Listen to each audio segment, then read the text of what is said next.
বন্ধুরা ভিডিওটি দেখুন, মন ছুঁয়ে যাবে। তো এই গরিলাটি 4-5 দিন হলো কিচ্ছু খাচ্ছে না। কেউ বুঝতে পারছে না কেন এই গরিলাটি কিছু কিছু খাচ্ছে না। তখন জু কিপার যখন তার কাছে যায়, তার সামনেও সে চুপচাপ বসে আছে, কোনো কিছুই বলছে না। তারা ডক্টরের কাছে নিয়ে আসে, ডক্টর সব রকম টেস্ট করে। টেস্ট করার পর দেখে এই গরিলাটির কোনো রোগ নেই, কিন্তু তাও এই গরিলাটি কিছুই খাচ্ছে না, চুপচাপ এক জায়গায় বসে থাকে।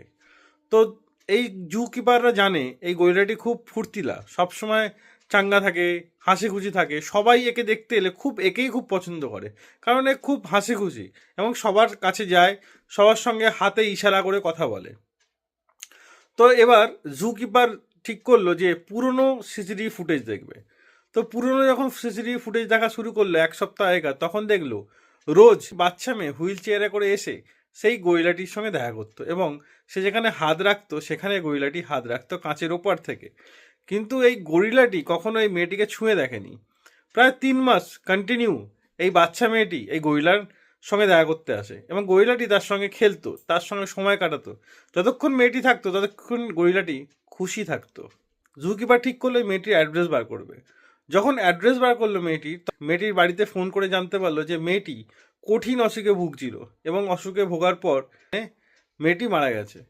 তো এটি শুনে জুকিপার খুব দুঃখ পেল, এবং তাদের চোখ থেকে জল বেরিয়ে গেল। তখন সে বুঝতে পারলো যে এই গরিলাটি খাওয়া দাওয়া ছেড়ে দিয়েছিল, কারণ তার সব থেকে প্রিয় বন্ধু তাকে ছেড়ে চলে গেছিলো। সে জানতো হয়তো তার প্রিয় বন্ধু তার কাছে কখনোই ফিরে আসবে না, সেই জন্যই সে খাওয়া দাওয়া ত্যাগ করেছিল। সে তার প্রিয় বন্ধুর দুঃখ পালন করছিল। তখন জুকিপার তার বাড়ি থেকে তার জন্য একটা ছবি নিয়ে আসে। ছবিটা নিয়ে এসে যখন গরিলাটিকে দেখানো হয়, তখন গরিলাটি হাতটা সেই ছবির ওপর দেয়, এবং সে অনেকটা আশ্বস্ত হয়। তার পরের দিন থেকে সে আবার ঠিকঠাক খাওয়া দাওয়া শুরু করে। সব প্রাণীর মধ্যেই ভালোবাসা থাকে। এই অবলা প্রাণীগুলোর মধ্যে ভালোবাসা একটু বেশিই থাকে, হয়তো মানুষদের থেকেও বেশি, কারণ তারা না বলেই অনেক কিছু বুঝিয়ে দেয়। তো ভিডিওটি ভালো লাগলে অবশ্যই লাইক করে শেয়ার করবেন।